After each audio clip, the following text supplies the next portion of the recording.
پھر سامعین حضور علیہ السلام کے فرامین کا مطالعہ کریں، امام حاکم المستدرک میں لائے، امام بخاری الادب المفرد میں لائے، اور اس حدیث مبارکہ کے راوی حضرت عبداللہ بن عمر رضی اللہ تعالیٰ عنہ ہیں۔ آپ بیان کرتے ہیں کہ آقا علیہ السلام کی بارگاہ میں ایک شخص آیا، جاء رجل الی النبی صلی اللہ علیہ وآلہ وسلم، ایک شخص آقا علیہ السلام کی بارگاہ اقدس میں حاضر ہوا اور آ کے تاجدار کائنات کے دست اقدس پر ہجرت کی بیعت کی۔ کیا کیا؟ میرے حضور کے ہاتھوں پر ہجرت کے لیے اس صحابی نے بیعت کی۔ وہ بیعت لے رہا تھا، میرے آقا اس سے سوال کرتے ہیں، اے ہجرت کی نیت کرنے والے، کیا تیرے والدین زندہ ہیں؟ کیا تیرے والدین زندہ ہیں؟ وہ عرض کرتے ہیں، یا رسول اللہ میرے والدین زندہ ہیں۔ پھر آقا پوچھتے ہیں، کیا ہجرت کرنے کے لیے والدین سے اجازت لے کے آیا ہے؟ وہ صحابی عرض کرتے ہیں، حضور نہیں، والدین نے ہجرت کرنے کی اجازت نہیں دی۔ تو تاجدار کائنات فرماتے ہیں، وَتَرَكَ أَبَوَيْهِ يَبْكِيَانِ، وہ کہتا ہے حضور جب میں نکل رہا تھا تو والدین کی آنکھوں میں آنسو تھے، والدین رو رہے تھے۔ تو تاجدار کائنات فرماتے ہیں، قَالَ ارْجِعْ إِلَيْهِمَا، میرے آقا فرماتے ہیں، اے ہجرت کی نیت کرنے والے، لوٹ جا اپنے والدین کی طرف، جس طرح ان کو روتا چھوڑ آیا ہے اسی طرح ان کے چہروں پہ جا کے مسکراہٹ بکھیر۔ تو پیارے محبوب علیہ السلام نے ہجرت کے اجر سے بڑھ کر والدین کی خدمت کو قرار دیا۔ پھر سامعین صحیح بخاری کا مطالعہ کریں، امام بخاری اس حدیث مبارکہ کو صحیح بخاری میں لائے اور معروف حدیث مبارکہ ہے۔ شاید آپ نے بچپن میں کچھ چھٹی ساتویں کی اسلامیات کی کتاب میں یہ واقعہ پڑھا یا سنا ہوگا، لیکن وہ کسی اور جہت اور رنگ سے سنا پڑا ہوگا۔ اور یہ واقعہ صرف واقعہ نہیں، میرے محبوب علیہ السلام اپنے صحابہ کو بنی اسرائیل کے مسافروں کی خبر دیتے، اور تاجدار کائنات کے اس فرمان اقدس کو امام بخاری صحیح بخاری میں لاتے۔ میرے محبوب ایک دن صحابہ سے فرماتے ہیں کہ بنی اسرائیل کے 3 جوان تھے، سفر پہ نکلے، سفر میں تھے کہ راستے میں طوفان آیا، شدید بارش آئی، وہ طوفان سے بچنے کے لیے ایک غار میں ٹھہر گئے، وہ غار میں رکے تھے طوفان سے بچنے کے لیے، یہاں تک کہ پہاڑ کے اوپر سے ایک بہت بڑا پتھر گرا اور غار کا دروازہ بند ہو گیا۔ میرے محبوب اپنے صحابہ کو یہ بات سنا رہے، غار کا دروازہ بند ہو گیا۔ اب وہ 3 جوان جو غار میں رکے تھے طوفان گزارنے کے لیے، جب غار کا دروازہ بند ہو گیا تو اب اونچی اونچی آواز سے باہر پکارتے ہیں، لیکن قریب قریب ان کی آواز سننے والا کوئی نہیں، اور پتھر اتنا بڑا ہے کہ وہ تینوں مل کر بھی پتھر کو دروازے سے ہٹا نہیں سکتے۔ اب وہ تینوں جوان آپس میں صلاح کرتے ہیں کہ آئیں رب کی بارگاہ میں کسی ایک نیکی کا واسطہ پیش کریں، جس نیکی کے صدقے مولا راستہ عطا کر دے۔ وہ تینوں جوان اپنی ایک نیکی کا واسطہ اور وسیلہ پیش کرنے لگے۔ ان میں سے ایک جوان بھیڑ بکریوں کو پالنے والا تھا، وہ رب کی بارگاہ میں روتے ہوئے ہاتھ اٹھاتا ہے، اے مولا جانتا ہے کہ میرے والدین بڑھاپے کو پہنچ گئے اور میرے بچے عمر میں چھوٹے ہیں. میں ہر روز جب اپنی بھیڑ بکریوں کو چرا کے واپس پلٹتا ہوں، شام کا وقت ہوتا ہے، میں گھر آ کر سب سے پہلے اپنے جانوروں کا دودھ دو کر اپنے والدین کو دیتا ہوں. جب والدین سیر ہو جاتے ہیں تو پھر اپنے بچوں کو دیتا. اور مولا تو جانتا ہے والدین کی یہ خدمت میں صرف تیری رضا کے لیے کرتا. اب وہ جوان آگے بول پڑا، کہتے مولا تیرے علم میں ہے جب ایک شام میں اپنی بکریوں کو واپس لایا، واپس گھر پہنچتے پہنچتے کچھ دیر ہو گئی، میں نے اپنی بکریوں کا دودھ دوہا، دودھ دو کر والدین کے کمرے میں پہنچا. جب اس کمرے میں پہنچا تو ماں باپ سو چکے تھے، ان پہ نیند طاری ہو چکی تھی، وہ آرام فرما تھے، وہ سو چکے تھے، اور میں اپنے والدین کے لیے ساری رات دودھ لے کے ان کے سرہانے کھڑا رہا. مولا تیرے علم میں ہے کہ دوسرے کمرے میں میرے چھوٹے بچے بلکتے رہے، روتے رہے، لیکن میری عادت تھی کہ جب بھی شام کو واپس پلٹتا پہلے اپنے کن کو دیتا؟ والدین کو دیتا. جب والدین سیر ہو جاتے تو پھر اولاد کو دیتا. مولا اس رات میں ساری رات اپنے والدین کے لیے دودھ لے کر وہاں کھڑا رہا، وہاں موجود رہا کہ کب ماں اور باپ کروٹ بدلے، ان کی آنکھ کھلے میں دودھ دوں. وہ ساری رات سوتے رہے، میں ساری رات ان کے سر دودھ لے کے کھڑا رہا. دوسری طرف میرے بچے روتے روتے سو گئے. مولا تجھے علم ہے کہ یہ ساری خدمت میں نے تیری ذات کے لیے کی، تیری رضا کے لیے کی. مولا اگر یہ عمل تجھے پسند آیا تو مولا آج کچھ راستہ دے دے، اس پتھر کو غار کے دروازے سے ہٹا. میرے محبوب علیہ السلام فرماتے ہیں کہ اس جوان کا رب کی بارگاہ میں خدمت والدین کی عمل کا وسیلہ پیش کرنا تھا کہ مالک کائنات نے غار کے دروازے سے پتھر کو سرکا دیا، پتھر ہٹنے لگا.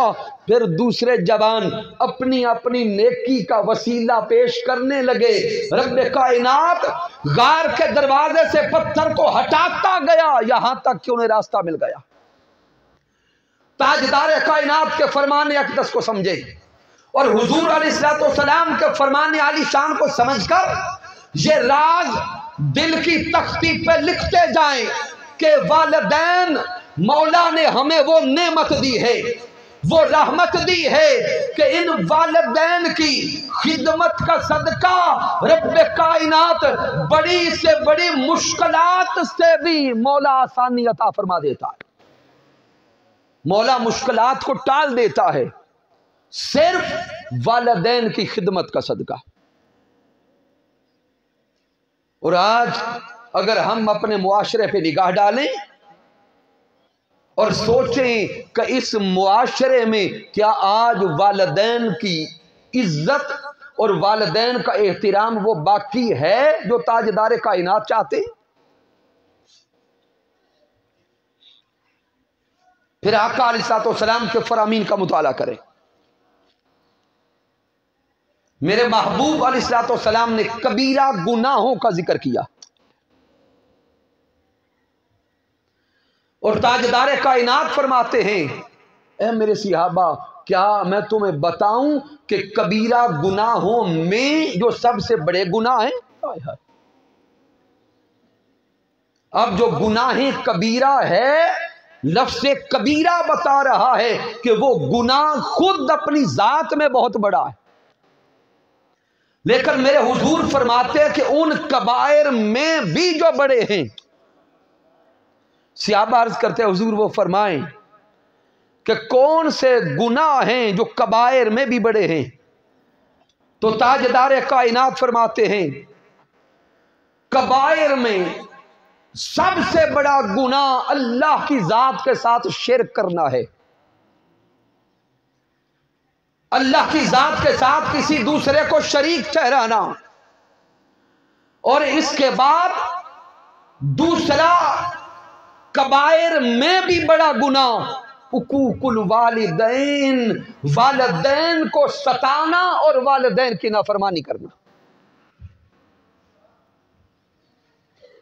دوسرے مقام پہ تاجدار کائنات نے فرمایا کہ رب کائنات مالک ہے، خالق ہے، وہ مولا جو چاہے گا کسی کے گناہ بخش دے گا، وہ مالک جو ہوا۔ لیکن میرے حضور فرماتے ہیں کہ رب کائنات یہ 2 گناہ نہیں بخشے گا، اور ایک حدیث میں 3 گناہ ہے۔ ایک گناہ اللہ کی ذات کے ساتھ کسی کو شریک ٹھہرانا، میرے آقا نے فرمایا کہ مولا اس گناہ کو معاف نہیں کرے گا۔ دوسرا گناہ حقوق الوالدین، والدین کا دل دکھانا، والدین کی آنکھوں میں آنسو لانا، مولا اس گناہ کو نہیں بخشے گا۔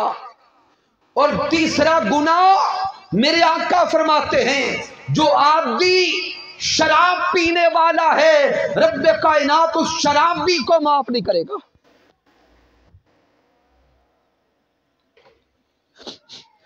پھر میرے محبوب علیہ الصلوۃ والسلام نے فرمایا، اس حدیث مبارکہ کے راوی حضرت ابو ہریرہ رضی اللہ تعالی عنہ ہیں، پیارے آقا فرماتے ہیں کہ جنت کی خوشبو 500 سال کی دوری پر بھی نصیب ہو جاتی ہے۔ جنت کی مہک اور جنت کی خوشبو 500 سال کی دوری تک نصیب ہو جاتی ہے، لیکن میرے آقا فرماتے ہیں مالک کائنات والدین کے نافرمان کو یہ جنت کی خوشبو بھی کبھی عطا نہیں کرے گا۔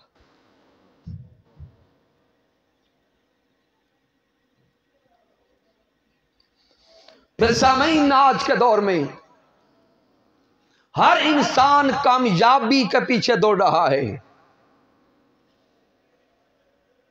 ہر انسان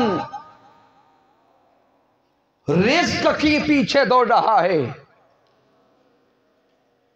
ہر انسان اپنی صحت کا متلاشی ہے۔ دیکھیں کہ ہم صرف صحت کے لیے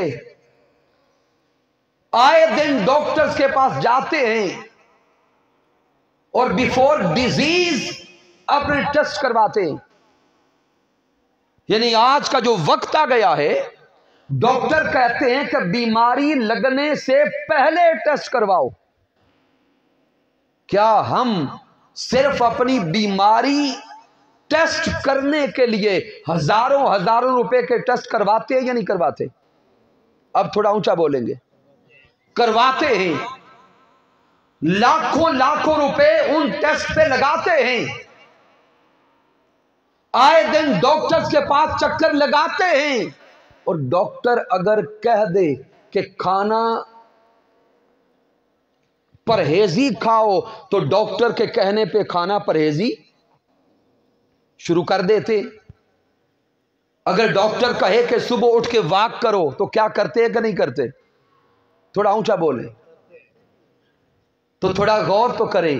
ڈاکٹر کے کہنے پہ صبح جلدی اٹھ کے واک کرنے والے انسان اگر مولا کے کہنے پہ صبح نماز کے لیے روز اٹھا ہوتا تو شاید ڈاکٹر کے کہنے پہ واک کی حاجت نہ ہوتی۔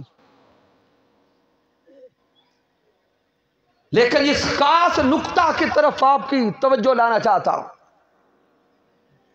کہ ہم ڈاکٹرز کے پاس جاتے ہیں صرف صحت یابی کے لیے،